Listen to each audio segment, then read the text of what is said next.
রাজ্যে সংখ্যালঘু ভোট বা মুসলিম ভোট চিরকালই একটা বড় ফ্যাক্টর। শাসক দলের পাশাপাশি এটা বোঝে বিজেপিও। সিউড়িতে সাংবাদিক বৈঠকে এ নিয়ে রাজ্যের বিরোধী দলনেতা শুভেন্দু অধিকারীকে প্রশ্ন করা হয়। হুমায়ুন কবির বলছেন সংখ্যালঘু ভোটই এবারের ভোটের নির্ণায়ক ভূমিকা নেবে।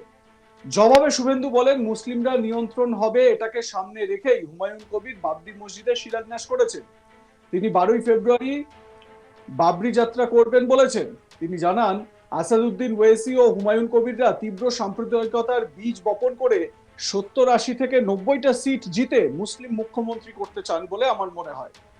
সেক্ষেত্রে যদি তারা অভিষ্ট লক্ষ্যে পৌঁছয়, তৃণমূল যদি তাদের থেকে কমও পায় বা বেশিও পায়, তাহলে বিজেপিকে আটকাতে তাদের প্রয়োজনে তৃণমূল সমর্থন দিতে পারে।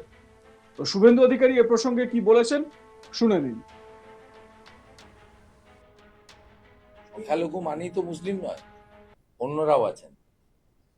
তা মুসলিমরা নিয়ন্ত্রণ হবে, এটা তো হুমায়ুন কবিরের ওপেন সিক্রেট ডিক্লারেশন। এটাকে সামনে রেখে তিনি বাবরি মসজিদে শিলান্যাস করেছেন এবং আগামী 12 তারিখে নদিয়া জেলার পলাশী থেকে ইটাহার পর্যন্ত 175 কিলোমিটার ব্যাপী বাবরি যাত্রা হচ্ছে। নির্বাচনের সময় পরিবর্তন যাত্রা হয়, প্রত্যাবর্তন যাত্রা হয়, উন্নয়ন যাত্রা হয়, বিকাশ যাত্রা হয়, বাংলা রক্ষা করো যাত্রা হয়, বাংলা বাঁচাও যাত্রা হয়, বাংলা গড়ার যাত্রা হয়, বিকশিত বাংলার যাত্রা হয়, রাষ্ট্রবাদের যাত্রা হয়। কিন্তু বাবরি যাত্রা কেন? তাই আসাউদ্দিন ওয়াইসি এবং হুমায়ুন কবিররা তীব্র সাম্প্রদায়িকতার বীজ বপন করে তারা 70-80টা 90টা সিট জিতে মুসলিম মুখ্যমন্ত্রী করতে চান বলে আমার মনে হয়েছে। এবং সেক্ষেত্রে যদি তারা তাদের অভীষ্ট লক্ষ্যে পৌঁছান, তৃণমূল কংগ্রেস যদি ওদের থেকে কমও পায় বা বেশিও পায়, তারা রাষ্ট্রবাদ এবং সনাতন সংস্কৃতিতে বিশ্বাস করা আদিবাসীদের স্বার্থ রক্ষাকারী বিজেপিকে আটকাতে তৃণমূল প্রয়োজন হলে সমর্থন দিতে পারে।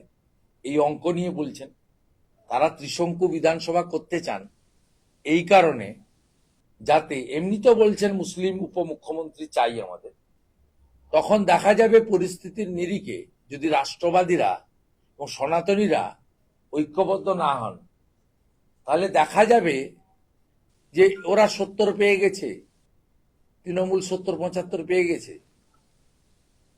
ভারতীয় জনতা পার্টি 140 পেয়ে গেছে।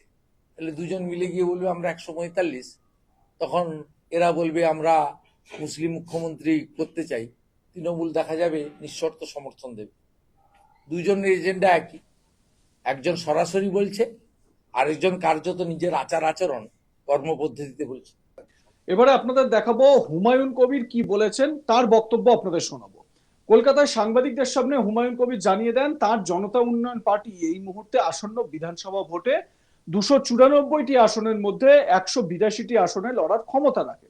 তিনি জানান এই বিধানসভা ভোটে কোনো দলই একক সংখ্যাগরিষ্ঠতা অর্জন করতে পারবে না। এই বিধানসভা ত্রিশঙ্কু হবে। কি বলেছেন হুমায়ুন এ প্রসঙ্গে শুনে নিন। এই সরকারের বিরুদ্ধে এবং সাম্প্রদায়িক বিজেপিকে রক্ষার জন্য রাজনৈতিকভাবে আজকের দিনে পশ্চিমবাংলার মাটিতে নিজস্ব শক্তিতে 182টা আসনে লড়াই করার মতো শক্তি অর্জন করেছে এবং সেই লড়াই হবে। এবং আগামী নির্বাচন এপ্রিল মাসে যেটা অনুষ্ঠিত হতে যাচ্ছে, সেই নির্বাচন আপনাকে আগাম বলে দিলাম, প্রেডিকশন করে দিলাম, কোনো দলই বহুমতে পৌঁছাতে পারবে না, মেজরিটিতে পৌঁছাতে পারবে না, 148-এ পৌঁছাতে পারবে না। ত্রিশঙ্কু অ্যাসেম্বলির রেজাল্ট হবে। যেদিন ত্রিশঙ্কু হবে, আগামী দিনে কে সরকার গড়বে, কার সমর্থনে কে চলবে, সেটা ভবিষ্যৎ কথা বলবো। তৃণমূলের তরফ থেকে আপনার সাথে কি যোগাযোগ করেছিল 14টা আসনে সমঝোতা করতে চাইছে মুর্শিদাবাদে? এই ব্যাপারে আমি কোনো কমেন্ট করব না। যারা তৃণমূলের হয়ে কাজ করে তাদেরকে জিজ্ঞেস করুন গা। একটা টাইমে হুমায়ুন কবিরকে অনেক অপমান অসম্মান করা হয়েছিল। এখন প্রশাসনের মাধ্যমে এবং যারা এদের হয়ে দালালি করে তারা বিভিন্নভাবে বলছে যে যা হয়েছে হয়েছে, মুর্শিদাবাদে একটা সিট অ্যাডজাস্টমেন্ট। কিন্তু আমি এই দলটার জন্ম হয়েছে একটাই কারণে, যে তোলাবাজি করা, মানুষের সঙ্গে মিথ্যাচার করা, শুধু সরকারি কোষাগার থেকে মন্দির করা, তারপরে এই যে শুধু বাজেট হলো, ভোট অ্যান্ড অ্যাকাউন্ট, তাতে কোনো কর্মসংস্থান নেই।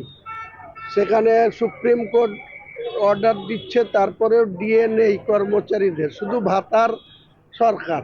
শুধু যারা আশাকর্মীরা 15,000 টাকা বেতনের দাবিতে কলকাতা আসতে হয়ে পুলিশের লাঠি খেতে হচ্ছে।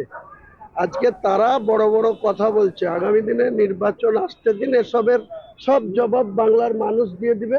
আর এই জবাব যখন পাবে, তখন কে কার সঙ্গে থাকবে, কে কাকে সমর্থন করবে, সেটা বাংলার মানুষই সিদ্ধান্ত নেবে।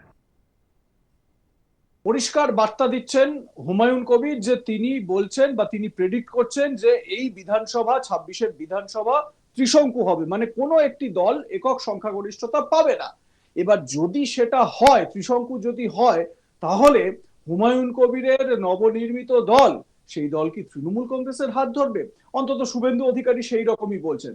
শুনে নিন একবার শুভেন্দু অধিকারীর বক্তব্য। আমি তো মুসলিম নয়, অন্যরাও আছেন, তা মুসলিমরা নিয়ন্ত্রণ হবে, এটা তো হুমায়ুন কবিরের ওপেন সিক্রেট ডিক্লারেশন। এটাকে সামনে রেখে তিনি বাবরি মসজিদে শিলান্যাস করেছেন এবং আগামী 12 তারিখে নদিয়া জেলার পলাশী থেকে ইটাহার পর্যন্ত 175 কিলোমিটার ব্যাপী বাবরি যাত্রা হচ্ছে। নির্বাচনের সময় পরিবর্তন যাত্রা হয়, প্রত্যাবর্তন যাত্রা হয়, উন্নয়ন যাত্রা হয়, বিকাশ যাত্রা হয়, বাংলা রক্ষা করো যাত্রা হয়, বাংলা বাঁচাও যাত্রা হয়, বাংলা গড়ার যাত্রা হয়, বিকশিত বাংলার যাত্রা হয়, রাষ্ট্রবাদের যাত্রা হয়। কিন্তু বাবরি যাত্রা কেন? তাই আসাউদ্দিন ওয়াইসি এবং হুমায়ুন কবিররা তীব্র সাম্প্রদায়িকতার বীজ বপন করে তারা 70-80টা 90টা সিট জিতে মুসলিম মুখ্যমন্ত্রী করতে চান বলে আমার মনে হয়েছে। এবং সেক্ষেত্রে যদি তারা তাদের অভীষ্ট লক্ষ্যে পৌঁছান, তৃণমূল কংগ্রেস যদি ওদের থেকে কমও পায় বা বেশিও পায়, তারা রাষ্ট্রবাদ এবং সনাতন সংস্কৃতিতে বিশ্বাস করা আদিবাসীদের স্বার্থ রক্ষাকারী বিজেপিকে আটকাতে তৃণমূল প্রয়োজন হলে সমর্থন দিতে পারে। কমেন্ট শেয়ার করতে ভুলবেন না। দেখতে থাকুন আজ তাক বাংলা, সাবস্ক্রাইব করুন ইউটিউব চ্যানেলটি।